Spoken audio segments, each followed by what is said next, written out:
അപ്പോൾ കേരള കോൺഗ്രസ് മാണി വിഭാഗം എന്ന് പറയുന്നത് കോട്ടയം ജില്ലയിൽ ഇന്നൊരു ശക്തിയുള്ളൊരു പാർട്ടിയല്ല, ദുർബലമായൊരു പാർട്ടിയാണ്. പാലാ അസംബ്ലി ആരാ? കടുത്തുരുത്തി അസംബ്ലിയിൽ ആരാ MLA-മാർ? അറിയാമല്ലോ. അപ്പം ദുർബലമായൊരു പാർട്ടിയാണ്. UDF ആണ് ഏറ്റവും വലിയ ശക്തിയെന്ന്, അതിൽ കോൺഗ്രസ് എന്ന് ഞാൻ നേരത്തെ പറഞ്ഞ പോലെ എതിരില്ലാത്ത രാഷ്ട്രീയ പ്രസ്ഥാനമായി കോട്ടയത്ത് കോൺഗ്രസ് മാറും, അങ്ങനെ ഞങ്ങൾ മാറ്റുമെന്നാണ് പറഞ്ഞത്. ഏതാണ്ട് ആ ലക്ഷ്യത്തിലേക്ക് അടുക്കുന്ന തെരഞ്ഞെടുപ്പ് വിധിയാണ് ഉണ്ടായത്.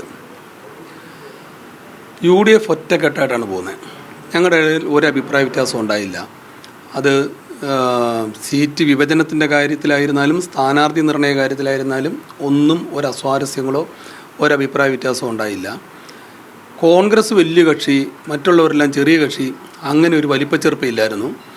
ഞങ്ങൾ ഒരു ടേബിളിന് ചുറ്റും എല്ലാ കക്ഷിയുടെ ആളുകൾ ഒന്നിച്ചിരുന്ന് 2 ദിവസവും കൊണ്ട് ഭക്ഷണവും കഴിച്ച് കാപ്പിയും കുടിച്ച് ഞങ്ങൾ വർത്തമാനം പറഞ്ഞിരുന്ന് ഞങ്ങൾ സീറ്റ് ചർച്ച പൂർത്തീകരിച്ചു. ജയസാധ്യത മാത്രമായിരുന്നു ഞങ്ങളുടെ മുന്നിലുണ്ടായിരുന്നത്. അതുകൊണ്ടാണ് കേരള കോൺഗ്രസിൻ്റെ കൈവശമിരുന്ന വെള്ളൂർ സീറ്റ് അവർ ഞങ്ങൾക്ക് വിട്ടുതന്നു, കോൺഗ്രസ്സിന് തന്നു. കാരണം എന്താ, ഞങ്ങൾ ഈ തെരഞ്ഞെടുപ്പിൽ ഞങ്ങൾ കോൺഗ്രസ് എന്നോ കേരള കോൺഗ്രസ് എന്നോ RSP എന്നോ അങ്ങനെ ഞങ്ങൾ വേർതിരിച്ച് കണ്ടില്ല. ഞങ്ങൾ UDF എന്നേ പറഞ്ഞിട്ടുള്ളൂ, അല്ലാതെ ഞങ്ങൾ വേറൊന്നും പറഞ്ഞിട്ടില്ല. അപ്പോൾ ഒറ്റക്കെട്ടായിട്ട് ഒരു ടീമായിട്ട് ഞങ്ങൾ വർക്ക് ചെയ്തു. അതിൻ്റെ നല്ല റിസൾട്ടാണ് ഉണ്ടായത്. ഇപ്പം ജില്ലയുടെ പാലായും കടുത്തുരുത്തിയും പോലുള്ള മേഖലകളിലെ കേരള കോൺഗ്രസ് ഈ മാണി വിഭാഗം ഒരു വലിയ ശക്തിയാണെന്ന ഒരു പ്രചരണം അത് കുറേ കാലങ്ങളായിട്ട് ഇങ്ങനെ നടക്കുന്നതാണ്. കോൺഗ്രസിൻ്റെ കൂടെ UDF-ൽ അവർ നിന്നപ്പം ഞങ്ങൾ വിട്ടുവീഴ്ചയുടെ അങ്ങേ അറ്റത്തായിരുന്നു. എന്നാ ചോദിച്ചാലും കൊടുക്കായിരുന്നു. ഉമ്മൻചാണ്ടി സാർ ആ കാര്യത്തിലെ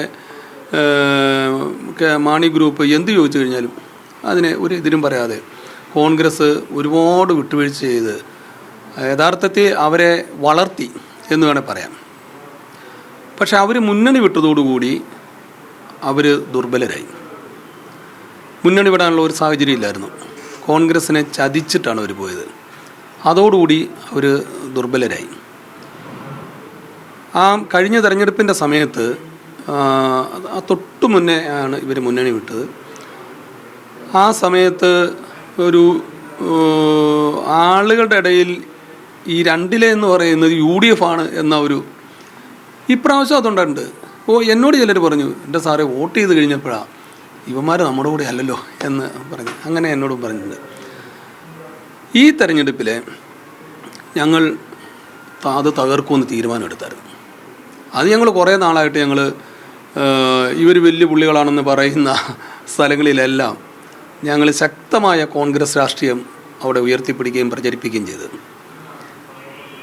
ഈ കഴിഞ്ഞ ഉപതെരഞ്ഞെടുപ്പ് നടന്ന ഡിവിഷനുകൾ, ബ്ലോക്ക് പഞ്ചായത്തിൽ 2 തെരഞ്ഞെടുപ്പ് പാലാ മേഖലകളിൽ, ഒന്ന് ആനക്കല്ലിൽ, മറ്റൊന്ന് കൂട്ടിക്കൽ, അവരുടെ വലിയ മേഖലകളാണെന്ന് പറയുന്ന സ്ഥലങ്ങളാണ്. ആ 2 സ്ഥലത്തും ഞങ്ങൾക്ക് വലിയ ഭൂരിപക്ഷത്തോടെ ആ ഉപതെരഞ്ഞെടുപ്പിൽ ഞങ്ങൾ വിജയിച്ചു. രാമപുരം പോലെ ഉള്ള ഇവർ വലിയ സ്വാധീന മേഖല എന്ന് പറയുന്ന സ്ഥലങ്ങളിൽ നടന്ന ഉപതെരഞ്ഞെടുപ്പിൽ രാമപുരം പഞ്ചായത്ത് ഉൾപ്പെടെ ഞങ്ങൾ വിജയിച്ചു. കടുത്തുരുത്തിയിൽ ഇവരുടെ സ്വാധീനം എന്ന് പറയുന്ന സ്ഥലത്ത് മാഞ്ഞൂർ പോലെയുള്ള സ്ഥലങ്ങളിൽ ഉപതെരഞ്ഞെടുപ്പിൽ ഞങ്ങൾ വിജയിച്ചു. കടുത്തുരുത്തി അർബൻ ബായെങ്കിലും ആ സമീപ പഞ്ചായത്തുകളിലൊക്കെ കേരള കോൺഗ്രസിന് വലിയ മാണി ഗ്രൂപ്പിന് വലിയ സ്വാധീനം എന്ന് പറയുന്ന സ്ഥലങ്ങളിലെല്ലാം കോൺഗ്രസ് ഐക്യ ജനാധിപത്യ മുന്നണിയും വിജയിച്ചു. ബാങ്കി തെരഞ്ഞെടുപ്പുകളിൽ ഈ പാലാ മേഖലകളിൽ നടന്ന എല്ലാ ബാങ്ക് തെരഞ്ഞെടുപ്പുകളിലും ഞങ്ങളാണ് വിജയിച്ചത്. അപ്പോൾ ഇപ്പോൾ ഈ പ്രാവശ്യം പാലാ നിയമസഭാ മണ്ഡലത്തിൽ 8 പഞ്ചായത്തും ഞങ്ങൾ വിജയിച്ചു. ഞങ്ങൾ അവിടെ നഗരസഭയും ഞങ്ങൾ ഭരിക്കാൻ പോവാണ്. അപ്പോൾ കേരള കോൺഗ്രസ് മാണി വിഭാഗം എന്ന് പറയുന്നത് കോട്ടയം ജില്ലയിൽ ഇന്നൊരു ശക്തിയുള്ളൊരു പാർട്ടിയല്ല, ദുർബലമായൊരു പാർട്ടിയാണ്. പാലാ അസംബ്ലി ആരാ? കടുത്തുരുത്തി അസംബ്ലിയിൽ ആരാ MLA-മാർ? അറിയാമല്ലോ. അപ്പം ദുർബലമായൊരു പാർട്ടിയാണ്. ഇപ്പം ഞങ്ങളുടെ മുന്നണി കോട്ടയത്ത് ശക്തമാണ്. ഒരു കുഴപ്പമില്ല. നല്ല നിലയിൽ മുന്നോട്ട് പോവുക. ഒരു അസ്വാരസ്യങ്ങളുമില്ല. അത് വഷളാക്കാൻ ആരും ശ്രമിക്കുമെന്ന് എനിക്ക് തോന്നുന്നില്ല. ഇങ്ങനൊരു ചർച്ച നടക്കുന്നതായിട്ട് എനിക്കറിയില്ല. അതെൻ്റെ ശ്രദ്ധ വന്നിട്ടില്ല. ഇപ്പോൾ സംസ്ഥാന തലത്തിൽ ഏതെങ്കിലും മുന്നണി വിപുലീകരണത്തെക്കുറിച്ച് വല്ല ചർച്ച ഉണ്ടെന്ന് എനിക്കറിയില്ല. അതിനുള്ള അവകാശവും അധികാരവും ഒക്കെ സംസ്ഥാന നേതൃത്വത്തിനുണ്ട്. പക്ഷേ കോട്ടയം ജില്ലയെ സംബന്ധിച്ചിടത്തോളം ഞങ്ങളത് ആഗ്രഹിക്കുന്നില്ല. മനസ്സിലായി? കാരണം ഞങ്ങൾ നല്ല രീതിയിൽ പോവുക. ഇനി ഒരു ഈ നല്ല നിലയിൽ പോകുന്നിടത്ത് ഇത് വഷളാക്കേണ്ട ഒരു ആവശ്യമുണ്ടെന്ന് എനിക്ക് തോന്നുന്നില്ല. പിന്നെ പാർട്ടിക്ക്, സംസ്ഥാന നേതൃത്വത്തിന് ആരുമായിട്ടും ചർച്ച ചെയ്യാം, ഏത് തീരുമാനവും എടുക്കാം. അതൊക്കെ അവരുടെ അധികാരപരിധി വരുന്ന കാര്യങ്ങളാണ്. അവരെടുക്കുന്ന തീരുമാനം എന്തായിരുന്നാലും അത് ജില്ലയിലെ കോൺഗ്രസ്, UDF ഒക്കെ അത് അംഗീകരിക്കും. അങ്ങനെയാണല്ലോ സിസ്റ്റം, അതാണല്ലോ. അതുപോലെ തന്നെ ഈ പഞ്ചായത്ത്, ജില്ലാ പഞ്ചായത്ത്, നഗരസഭ ചെയർമാൻമാരുടെ, അധ്യക്ഷന്മാരുടെ പേരുകളുടെ പല പേരുകൾ ഇങ്ങനെ സോഷ്യൽ മീഡിയയിൽ പ്രചരിക്കുന്നുണ്ട്. അതിനെ എങ്ങനെയാണ് കാണുന്നത്? സോഷ്യൽ മീഡിയ എല്ലാ ചെയർമാൻമാരെ, അധ്യക്ഷന്മാരും തിരഞ്ഞെടുക്കുന്നതെന്ന് പ്രതിപക്ഷ നേതാവ് തന്നെ വ്യക്തമാക്കി. ഇത് പല താല്പര്യമുള്ള ആളുകൾ അങ്ങനെ സ്വയം പ്രചരിപ്പിക്കുന്നതാണ്. എന്താണ് DCCയുടെ ശ്രദ്ധയിൽ അത് പെട്ടിട്ടുണ്ട്? ഈ പ്രതിപക്ഷ നേതാവ് പറഞ്ഞത് തന്നെയാണ് ശരി. സോഷ്യൽ മീഡിയയിലൂടെയുള്ള ഒരു പ്രചരണം അതിങ്ങനെ കുറച്ച് നാളായിട്ട് അതൊരു ട്രെൻഡായിട്ടിരിക്കുക. ഇന്നയാൾ സ്ഥാനാർത്ഥി, ഇന്നയാൾ പ്രസിഡന്റ്, ഇന്നയാൾ ചെയർമാൻ. ഇതൊരു കാര്യമില്ല. ഇത് ചുമ്മാ കുറേ ആളുകൾ ഇങ്ങനെ ചെയ്യുന്ന അതിൻ്റെ അടിസ്ഥാനത്തിലൊന്നുമല്ല ഒരു കാര്യവും തീരുമാനം എടുക്കുന്നത്. ഇപ്പോൾ നിങ്ങളോട് ഞാൻ പ്രസ് ക്ലബ്ബിൽ വെച്ച് ചോദിച്ചൊരു ചോദ്യമുണ്ട്.